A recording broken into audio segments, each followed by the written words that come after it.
आई वडिलांनंतर आपले गुरु आपल्याला ज्ञान देतात, ते खऱ्या अर्थाने आपले पालकत्व स्वीकारतात। त्यांच्या प्रती आदरभाव ठेवा।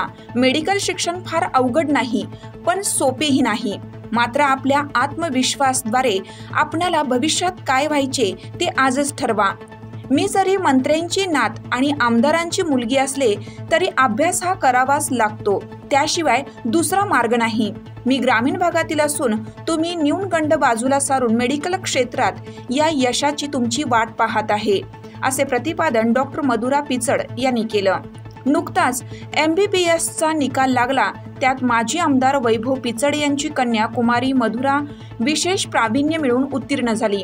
तिचा सत्कार राजूर येथील सामाजिक व शैक्षणिक संस्थांनी केला। यावेळी विद्यार्थ्यांनी जोशात घोषणा दिल्या, तर विद्यार्थ्यांच्या डोळ्यांची तपासणी शिबिर उद्घाटन डॉक्टर मधुरा पिचड यांच्या हस्ते करण्यात आलं।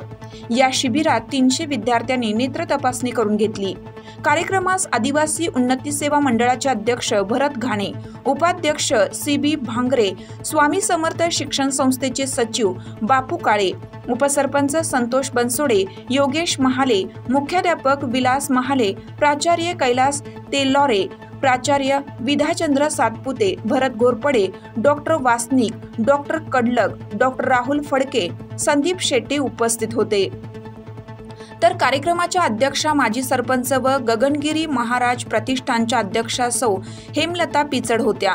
प्रास्ताविक प्राचार्या मंजुषा काळे यांनी केलं। यावेळी श्री स्वामी समर्थ शिक्षण संस्था, आदिवासी उन्नती शिक्षण संस्था, राजूर ग्रामपंचायत, पत्रकार संघ, विद्यार्थी पालक संघ, तनिष्का महिला यांच्या वतीनं फेटा, शाल, श्रीफळ, स्मृती चिन्ह देऊन डॉक्टर मधुरा यांचा सत्कार करण्यात आला।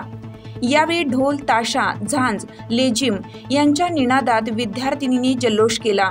यावेळी आदिवासी उन्नतीचे अध्यक्ष भरत घाणे, स्वामी समर्थ शिक्षण संस्थेचे सचिव बापू काळे यांनी आपली मनोगत व्यक्त केली। अध्यक्षीय भाषणात सौ हेमलता पिचड यांनी विद्यार्थ्यांनी आत्मनिर्भर होऊन अभ्यासाबरोबरच इतर कलागुण जोपासावेत। डॉक्टर मधुरा डॉक्टर तर आहेच, पण चांगले नृत्य, चित्र, मूर्ती व मुक्या प्राण्यांवर माया करते, हे तिचे गुण वैशिष्ट्य आहे। आजोबा यांचे स्वप्न होतं मी डॉक्टर व्हावं, ते स्वप्न पूर्ण केलं असलं तरी मी MS करून आदिवासी भागातील रुग्णांना उपचार करून त्यांची सेवा करण्याचा माझा मानस आहे। तर महिला मुलींना आरोग्याबाबत सतर्क करण्यासाठी माझे प्रयत्न असतील। सूत्रसंचालन किरण भागवत, श्रीराम पवार, सारिका काळे, तर आभार सतीश काळे यांनी मानलं। डॉक्टर मधुरा पिचड यांचा सत्कार करताना संस्था, सामाजिक कार्यकर्ते व विद्यार्थी उपस्थित होते। गोड गोष्ट आहे, कारण MBBS ला विशेष प्रावीण्य मिळवणं ही साधी गोष्ट नाहीये, हे आमच्यासारख्या शिक्षकांना माहिती आहे मधुरा। आणि निश्चित आमच्या स्वामी समर्थ शिक्षण संस्थेच्या वतीने, काळे परिवाराच्या वतीने, राजूरच्या सर्व महिला वर्गाच्या वतीने तुझं मनपूर्वक अभिनंदन करते। इथून पुढे तुझ्या हातून जी आरोग्य क्षेत्रामध्ये सेवा होणार आहे ती करत असताना ती आमच्या ह्या ज्या मुली आहेत, आज सरांनी सांगितलं की त्यांच्या आरोग्याची खूप हेळसांड होते, स्वतःकडे लक्ष देत नाही। मध्यंतरी आपण महिलांचा तपासणी घेतली, बऱ्याच महिलांना हिमोग्लोबिनची कमतरता आजही आहे।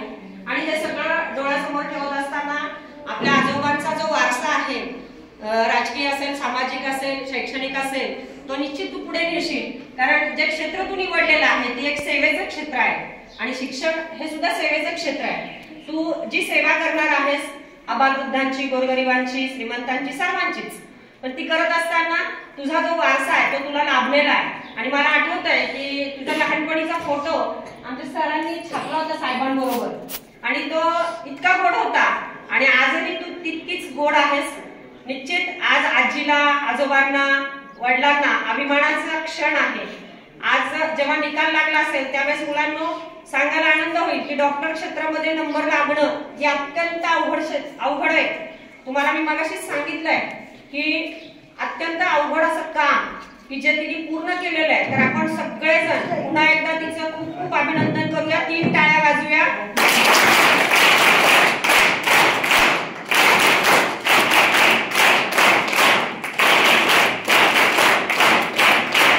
आणि तुझ्या मार्फत आमच्या विद्यार्थ्यांना एक प्रेरणा मिळावी।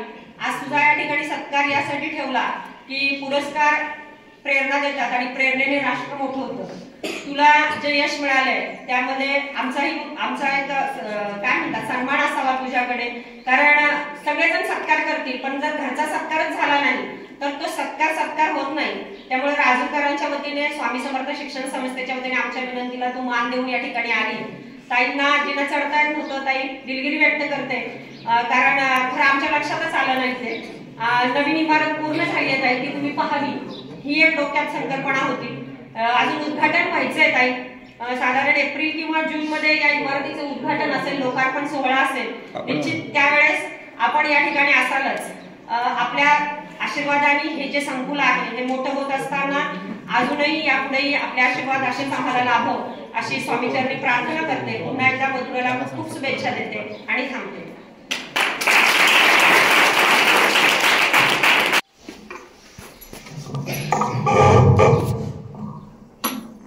श्री स्वामी समर्थ केंद्राच्या आजच्या ह्या गोड कार्यक्रमासाठी आपल्या संस्थेचे अध्यक्ष बापूसाहेब काळे मॅडम, आपल्या गावचे उपसरपंच संतोष बनसोडे साहेब, तसेच मान्यवर इथे असलेले सर्व मान्यवर आणि आपण विद्यार्थिनींनो, आज मधुराला शुभेच्छा आणि तिचं अभिनंदन करण्यासाठी आपण सगळे इथं जमलेलो आहोत.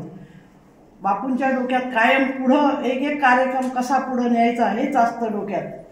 त्यामुळे प्रत्येक कार्यक्रम हा त्यांचा चांगला होतो. त्यांचा हेतू फक्त मुलांच्यासाठी चांगला कार्यक्रम करणे हाच आहे. कारण आत्ताचा जो कार्यक्रम त्यांनी केलेला आहे त्याच्यानंतर लगेच तुमचं डोळ्याचं पण हे आहे प्रशिक्षण नाही पण शिबिर तुमचं शिबिर आहे आता. ह्याच्यानंतर ही गावातल्या सर्व मुलांची काळजी बापूंना आहे, म्हणून बापूंनी एवढी चांगली शाळा निर्माण केली आणि त्या शाळेच्या निमित्ताने सर्व मुलांची प्रत्येक क्षेत्रात कशी प्रगती होईल ही काळजी त्यांना आहे नवरा बायकोला, आणि म्हणून ते असे कार्यक्रम घेत असतात. आता मधुराचा जो सत्कार तुम्ही पाहिला गेला तिने सांगितलं, पण त्याच्याही तुमचं एवढंच मला माहिती आहे की ज्या वेळेस मी मुंबईला जायचे मधुरा कुठं आहे तर मधुरा शाळेत कॉलेजला आहे. तिचं कॉलेज कसं झालं हे आम्हाला माहीत नाही. तिच्या स्वतःच्या हिमतीवर, म्हणजे हे तुम्हाला आज मला सांगायचं आहे की तुम्ही प्रत्येक विद्यार्थ्यांनी लक्षात ठेवलं पाहिजे की आपल्या हिमतीवर आपण पुढं गेलं पाहिजे. आता ती 15 दिवस इथं आहे, याच्या मागे तिची आई असायची बरोबर, आता नाही. आता म्हणते मी स्वतंत्र माझ्या कॉन्फिडन्सने मी चालणार आहे. हा कॉन्फिडन्स तुम्ही प्रत्येकाने घेतला पाहिजे का आपण आई वडिलांवर आता अवलंबून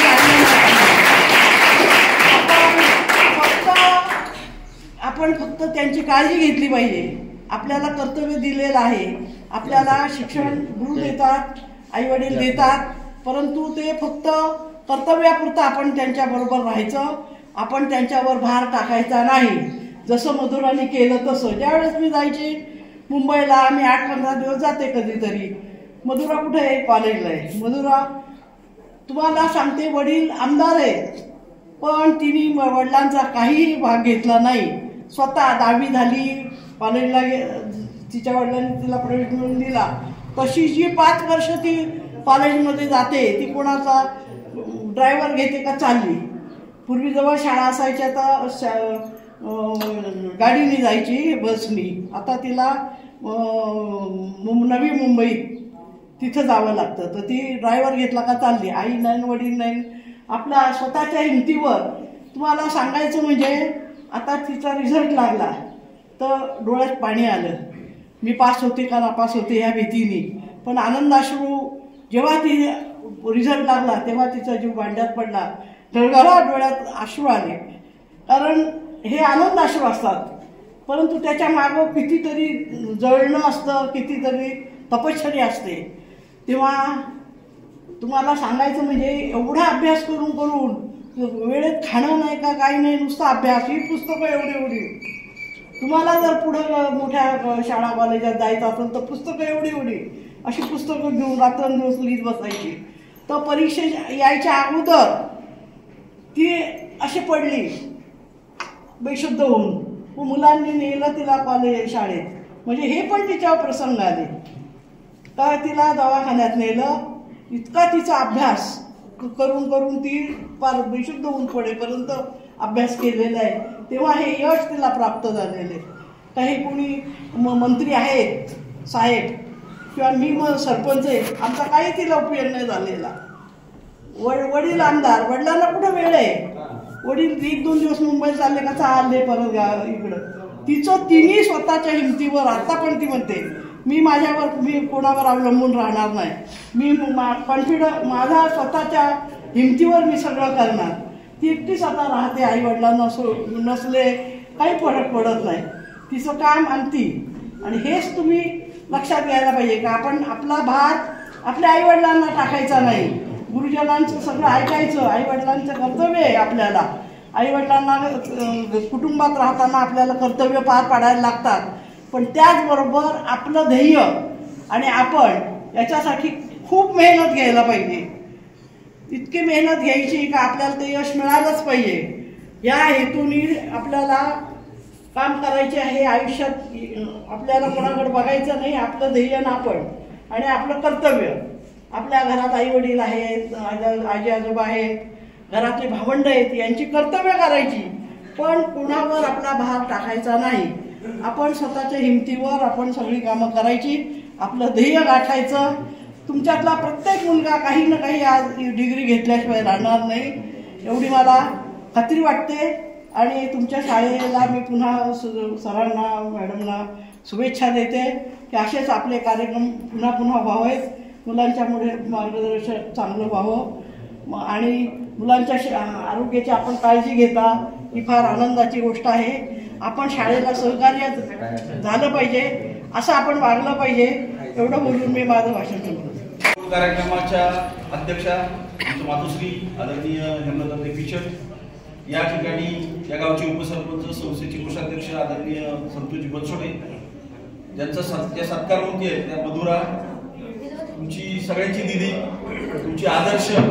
कारण मधुराला इथे आणलं त्याच्या पाठीमागचा उद्देशच आहे मुलांना की तुमच्यातली सुद्धा एखादी मधुरा तयार व्हावी, तिचा आदर्श तुम्ही घ्यावा आणि तुमच्यामधून सुद्धा MBBSच्या मुली तयार व्हाव्यात, ही त्या पाठीमागची अपेक्षा आहे संस्थेची. म्हणून आपण मधुराताई इथं जाणीवपूर्वक बोलवलेलं आहे. आजच्या कार्यक्रमासाठी ताईंनी वेळ काढून आपल्याला आपली एरवतावरला काल फोन केला आणि ताईंनी होकार दिला आणि मधुराने होकार दिला. त्याबद्दल मी दोन्ही म्हणजे पिचड कुटुंबियांचं खऱ्या अर्थाने आभार मानतो. मधुरा, खऱ्या अर्थाने तू पंजोबांचं आणि आजोबांचं स्वप्न साकार केलंय. कारण आमच्या घरात कुठेतरी डॉक्टर असावा अशी त्यांची इच्छा होती आणि ती इच्छा तू पूर्ण केली. आज आदिवासी भागातली मुलगी, या मातीत जन्मलेली, या मातीत वाढलेली, आज मुंबईसारख्या ठिकाणी इतर मुलींना जसं स्पर्धा असतात तशा पद्धतीची तिच्या बरोबर स्पर्धा होती, तरी देखील तिथे ती विशेष प्रावीण्य मिळून आज MBBS झाली. मुलांना डॉक्टर होणं फार सोपं नाही आणि त्यातल्या त्यात MBBS होणं अजिबात सोपं नाही. MBBSला काय अडचणी असतात, ह्या जे काही MBBS झाल्या असतील त्या लोकांना तुम्ही विचारा. खूप कष्ट करावं लागतं, खूप अभ्यास करावा लागतो आणि मग जिद्द चिकाटी धरून जर अभ्यास केला तर मधुरासारखी डॉक्टर तयार होते. आणि आज तुमच्या समोर ती आलेली आहे. तुम्हाला ती शुभेच्छा देणारच आहे. मी तुमच्यामध्ये फारसा वेळ घेत नाही. ताईंना परत एकदा धन्यवाद देतो. ताई, तुमचं आध्यात्मिक ज्ञान, तुमचे आध्यात्मिक गुरु यांचे आशीर्वाद आज खऱ्या अर्थाने तुम्हाला लाभलेले आहेत आणि तुमच्या माध्यमातून आम्हाला सुद्धा ते लाभलेले आहेत. परमपूज्य गगनगिरी महाराज प्रतिष्ठानच्या वतीने ताईंनी आदिवासी भागामध्ये जे काम केले, जे वृक्ष लागवड केली असेल व व्यसन मुक्ती केली असेल, त्याचं खऱ्या अर्थाने फळ आज उपलब्ध झालेलं आहे आणि भाऊंना सुद्धा एक मोठा आधार निर्माण झाला. मी तर मधुराला विनंती करेन, मधुरा, आदिवासी भागातल्या आरोग्याच्या खूप समस्या आहेत. आज आदिवासी भागातील लोकांना आरोग्यासाठी संगमनेर, पुणे, नाशिककडे जावं लागतं. तुझ्यासारखी डॉक्टर मुलगी जर इथं थांबली काही 1-2 वर्ष तरी, तर खऱ्या अर्थाने आरोग्याचं काम चांगलं इथं निर्माण होईल अशी मी तुझ्याकडून अपेक्षा व्यक्त करतो. तुला शुभेच्छा देतो. थांबतो. जय हिंद, जय महाराष्ट्र. या कार्यक्रमात उपस्थित असणारे माझे लाडके बाईसाहेब म्हणजेच आजी, संस्थेचे सचिव बाबू काळे साहेब आणि मुख्याध्यापिका काळे मॅडम आणि उपसरपंच साहेब आणि माझे प्रिय मित्र मैत्रिणी आणि शिक्षिका. तर पहिले तर मी सर्वांचा आभार व्यक्त करणार आहे. सर्वात पहिले ह्या माझ्या MBBSचा प्रवास आहे, ठीक आहे. 5 वर्ष MBBS करायला लागतात 12वी नंतर. त्याच्यामध्ये सर्वात जास्त मला मदत माझ्या आईवडिलांनी केली, आजी आजोबांनी केली आणि माझे जे प्रिय शिक्षक आहेत, गुरु जे माझे आहेत. आईवडील जसे आपल्याला संस्कार लावतात तेवढेच महत्त्वपूर्ण आपले शिक्षिका गुरु असतात. ते आपल्याला चांगलं मार्गदर्शन दाखवतात. म्हणून तुम्ही खूप चांगली भाग्यशाली आहेत की तुम्हाला एवढे छान शिक्षिका भेटले आहेत आणि गुरु आहेत. चांगले मित्र मैत्रिणी असणारे पण खूप महत्त्वाचं असतं. जर तुम्ही एखादा ठाम केला आहे की माझं हे स्वप्न आहे, मला डॉक्टर बनायचं आहे, मला इंजिनियर बनायचं आहे, मला IPS ऑफिसर बनायचं आहे, तर त्यासाठी तुम्हाला खूप कष्ट करावे लागतात. तुम्ही असं जर ठाम राहिलात तर खूप छान तुम्ही असं मार्क्सनी गुणनी पुढे जाऊ शकता. आणि मी माझ्या मित्रमैत्रिणीला सांगणार आहे की तुम्ही स्वतःवरती निर्भर राहा, कोणावरती अवलंबून नका राहू, ठीक आहे. पुढे तुम्हाला तुमच्या पायावरती उभं राहायचं आहे, कोण दुसरं तुम्हाला मदत करणारा नाही. म्हणून तुम्हाला आता साथ देणारे गुरु आहेत. काही तुम्हाला शंका असते तुम्ही गुरूंकडे जायचं, ते तुम्हाला चांगलं मार्गदर्शन दाखवतात. आणि पुढे तुमच्या आयुष्यासाठी खूप खूप शुभेच्छा. तुम्ही पण पुढे एखाद दिवशी इथे बसलेले असणार. मी पण माझं सुरुवात राजूर दत्त मंदिर शाळे होती तिथूनच केलं आहे. तर मी पण अशी खूप मोठी नाही, तुमच्यामधलीच एक आहे, ठीक आहे. तर खूप खूप धन्यवाद सगळ्यांना आणि मी इथेच थांबवते. सुराज्य मराठी प्रतिनिधी विलास तुपे, राजूर.